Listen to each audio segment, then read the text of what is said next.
What is up, Culture Drop? I'm Galen. Very juicy topic today. That's a lot to dive into. So I got a question, which was like, how do you know when to go and talk to your boss about a coworker's bad behavior? It's a good one. It's a good one. Before we get into this, I just want to I got this rad shirt from the University of St. Thomas in Houston. So shout out to you guys. Thank you for the swag. Love working with your team. Nice. But we're just gonna move on. I just wanna say hey, what's up? This topic is very juicy and 5 minutes is a very short amount of time to cover it. So I'm gonna talk as fast as I can. Okay, the first thing you should do, I'm just kidding. I'm not gonna talk that fast. Here's how you should approach this thing. So you have a coworker that is exhibiting poor behavior and you're like, I should talk to my boss, but I don't wanna tell on this person. What does that look like? So sort of two phases of this. The first thing is I do think that you should try to sort things out and solve it and smooth things out directly with your coworker that you're having an issue with. So every situation, every relationship, every dynamic is very, very different and the context of the relationship is different. So, take this, use discretion about how to apply it. Here's how I think you should approach that conversation. Basically go to your coworker and be like, hey, I would like to run something past you. I'd like to get your perspective on something that I'm dealing with that's in my brain, and pick your brain and get your thoughts on this thing. The way I like framing it up like that is because you're going in asking for advice. You're not going in to say, you're doing this thing that sucks, you're this terrible person, Truly, I'm coming to you to say, I'm having this experience. I want to get your insight and input and your perspective on what's going on for me. Can we talk about this thing? You're asking for permission to have the conversation, and ultimately what you want to do is not put someone on the defense. You don't want to come in saying, you always do this, you don't make me feel listened to, or you're toxic and terrible. It's just I'm having an experience I'd like to get your perspective about. And then I think the most productive way to frame up the conversation is, this is the experience I'm having. These are the observations that I'm having, right? Is that at different times, there is static between us, or the situation, a working relationship, or these instances don't necessarily feel great. And the experience that I'm having is that, I might be contributing in a way here that is frustrating to you, or I just want to get your perspective because this is sort of what I'm observing. This is the experience that I'm having. And I'm not here to tell you that you're doing something wrong. I want us to sort of talk about this. And I want to start by hearing you out and getting your perspective. Really important to enter into challenging conversations like this, because again, you are coming to listen and hear and understand. You're not coming in to accuse, you're not coming in to put someone in their place or make them feel bad. It's really nice to say these words and frame it up to be look, our working relationship is important to me. And it feels like things are kind of challenging, or there's some static between us that I would like to sort out, because ideally in this situation, both of us are having a good experience. And I'd like to hear where you're coming from as well, so I can understand.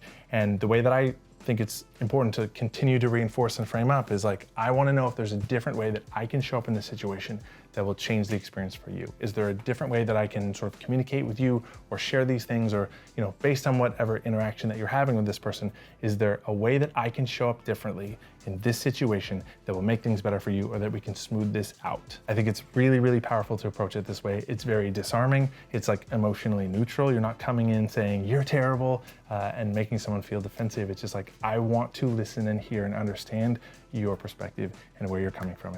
Part two is hopefully that you have some success with that. Hopefully you can make some inroads. And I have a number of videos around resolving conflict and giving feedback that's challenging. So I think, find other references for you about how to have more challenging conversations. But let's say you try that, it has no success, it makes things worse, or they're not open to a conversation, which they might not be, which is fine. Here's how I think you should approach your boss, if that's the next step.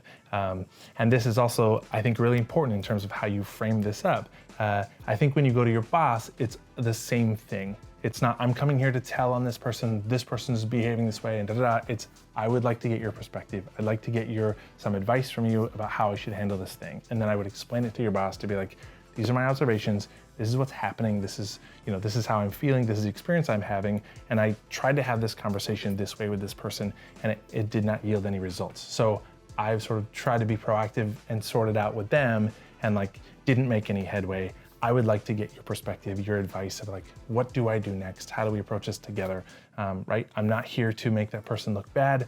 I'm not here to get them in trouble. I want to have a positive working relationship with this other person, but I've tried what I can to make it better, and I wasn't able to successfully do that. So can you share some advice or perspective here of what I should do next? I think approaching it that way with your boss as well proves that you're emotionally mature. You're approaching this in a like very sort of practical, emotionally neutral way to say, I'm not here to get someone in trouble.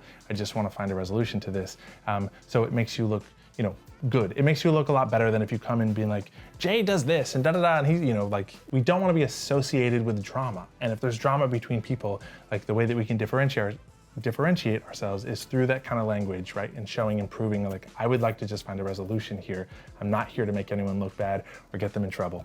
And I think it shows emotional maturity, self-awareness, proactive, right? That you've tried to solve it with that person first. You're also coming to your boss to say, I'm not really sure what to do next. Like, I need help. And that's either your boss or HR, right? HR, hopefully in your organization, is a resource of being able to sort of like help you navigate those conversations and give you some guidance and tools and to potentially facilitate something with the other employee as well. And last thing I want to say, just overarchingly, your objective, if it's pure of like, I just want to find resolution and make things better, you'll have a lot more success with these conversations than if you're like, I want to get this person in trouble.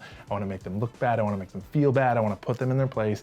I want to I want to destroy their reputation in the department. If that is your objective, having a more sort of pure intention to just find resolution and make things better will impact your language and impact the way you show up in that situation, where like you'll actually be able to sort of hopefully find that resolution.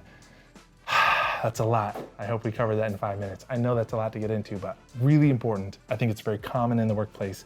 And the more that individuals can have challenging conversations with each other, sort things out, or that leaders in HR can help facilitate these in a really productive way, the better off every workplace would be. And the more that we can just like get along, go along, be more successful, and have a more productive, awesome culture.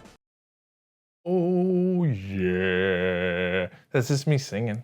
Thanks for watching and tuning in. Subscribe to our YouTube channel. We have our weekly email list, the Culture Drop. You can subscribe to that and get these emails right in your inbox. Follow our social media channels. Put out a lot of free content around being more awesome and building great teams.